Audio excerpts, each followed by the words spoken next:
Hey, let's bring that VMAG back and put it in the water. I tell you what, we had a fun fishing trip for a little while over at Elk City Lake in Kansas. Elk City's over by Independence, Kansas, southeast Kansas area. And I've fished over here a few times, and the crappie fishing and the catfishing is really good. I've got a chance to fish with one of my favorite people today, Mark Tobin, host of the American Outdoorsman television show and host of Outdoors Today Radio. And Mark is one of my favorite fishing friends, a lifetime Kansas City Chiefs fan and a crappie fanatic. And he jumped on the chance to go over to Elk City with me and fish. And this is the first time Mark had been in the VMAG, and it's the first time Mark had ever got to see live scope. And as we were heading out across the lake, I want you to look at how calm the lake is right there and how nice everything is.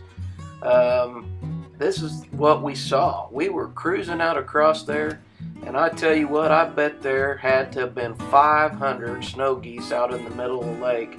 And Mark and I are just not so mad at the fish anymore that we can't cruise around there, enjoy ourselves, and go take a look at this. And I was really hoping the geese wouldn't take off. I was wanting to get up to them a little bit closer in video, but I was only running about 20-25 miles an hour, and those geese split up into two groups. And what an awesome sight to see. I don't know how many ducks and geese there were in that group, but I tell you what, it was sure enjoyable. So I made a circle down by the dam, and I decided to start looking for some crappie on some brush piles that I had waypoints on. My friend Matt Watson and I were over here in the summer, and we fished Elk City Lake, and I was able to store some waypoints in my Garmin units.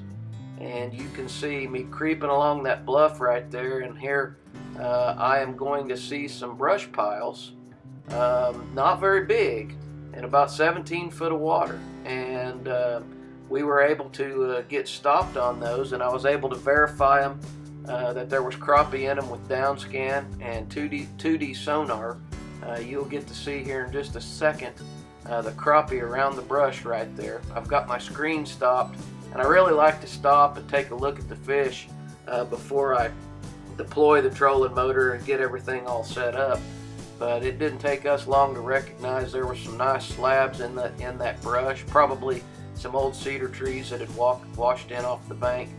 And you'll see here directly, you can also see those fish on 2D color sonar relating to that brush as well. So just because you don't have down scan doesn't mean you can't find those crappie on 2D color sonar. And man, about the time we got settled in there and got the live scope dialed in, the wind started to blow, and fortunately we were able to fish for a few hours before the wind just got atrocious. Now at this point right here, the wind is probably blowing out of the west-southwest, and it didn't take us long to start catching a few fish, but as you can see in the rest of the video, this crazy wind turns and comes out of the northwest and then straight out of the north, and before we're done, it is just awful conditions out of there, and the temperature dropped about 15 degrees.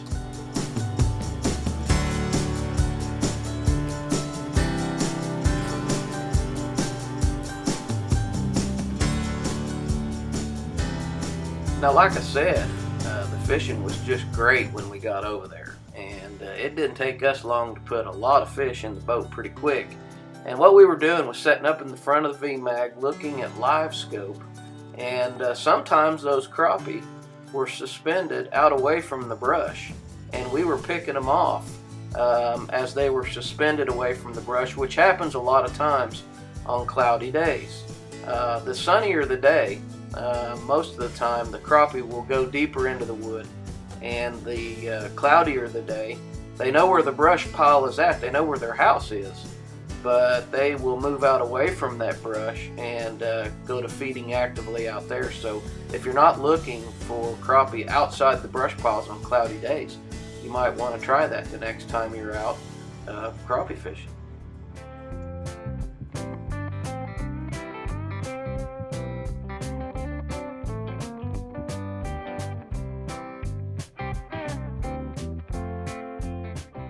Now, if you ever get a chance to come over and fish in the Kansas lakes, you've got an opportunity to catch some magnum size, fat, big crappie. And I tell you what, it is a wonderful place to fish. There are hundreds and hundreds of places, community fishing lakes, state fishing lakes and reservoirs all over Kansas that have some really, really great fishing in them. I absolutely love fishing Kansas. There's not very many people over there taking advantage of those resources, and the fishing is incredible. So Mark, he said he was getting mesmerized by that live scope, and the first time you ever see it and you're watching your lures down there and you're watching crappie come up and eat those lures, it is a trip. And old Mark, he got hung up the trolling motor a few times because he was watching that lure instead of watching where his rod tip was. But hey, that's all part of the fun of being out there with good friends. Now, if you're paying attention to the video, you can see that the boat is pointing toward the dam now, and this is just about the time the wind made a big change and started pushing out of the north on us real hard. And from this point on, the fishing just got tougher because the wind really started to pick up. Now, we were using crappie kickers today, and we were using pretty good sized lures because those fat crappie over there, they don't care how big that lure is. And we were spraying them down with our bubblegum lure flavor, and we were also using the product called the Smelly Smack. Now, there you can see the 3/16 ounce Big Eye head, and that was a 2.5 inch lemon pie crappie kicker. That is the SR20 flea fly reel and the 6-foot graphite spinning rod, and we also have that coupled with the micro braid, which is absolutely awesome for feeling those light strikes on that live scope.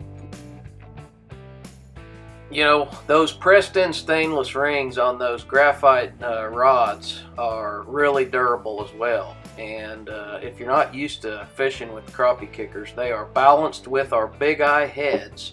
And that tail does everything you need it to do down there underneath the water.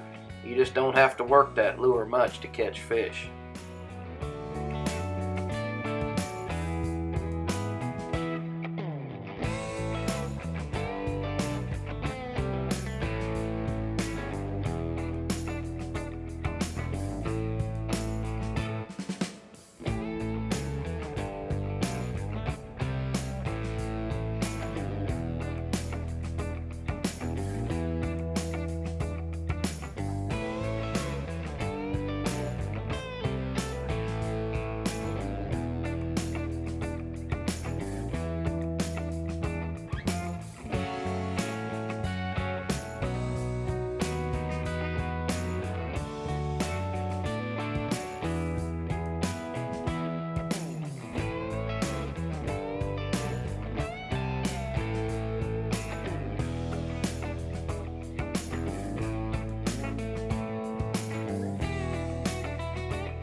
Well, that wind blew us off our piles where we were at, so I turned the boat around and I was headed back, trying to get around that corner and to see if we could get out of the wind back there, but it just kept getting worse and worse. So one of the things we decided to do was we put the power poles down and we bumped the trolling motor backwards a little bit and just crept along there really, really slow.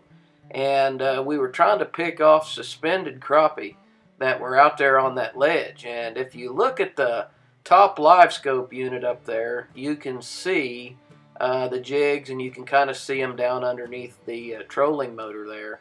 And I'm going to switch the audio over to live out there, and I want you to hear how excited Mark got when he picked this suspended crappie off.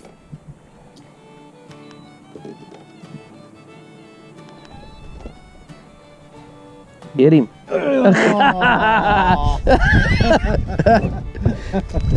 that's a nice one, too. That was too freaking cool. Out around nothing. There's a lot of times crappie do that. Wow. Well, it wasn't too long after that fish, we decided to head back in. We looked at the live well and had 30 really nice Kansas crappie back there in that VMAG live well. So Mark had plenty of fish to take home to his friends and family, and we decided to get out of there. It was even getting rough back in the bay, back in there where we load and unload the boat. Hey, I'm Jeff. My friends and family call me Ole Pops. You call me Ole Pops too, and I really appreciate you guys watching the video today. I hope you enjoy this channel, and I hope you enjoy this voiceover format, and I hope that you subscribe and tell everybody what we're doing out here. If these are your kind of videos, we would appreciate it if you would comment and tell us that you like them or share them with your friends. And like I've said before, if you've never seen the step down on the front of the Charger VMAG, for an Ole Pops like me, that is the way to get in and out of a boat. Hey, we'll see y'all later, and as always, good luck out there.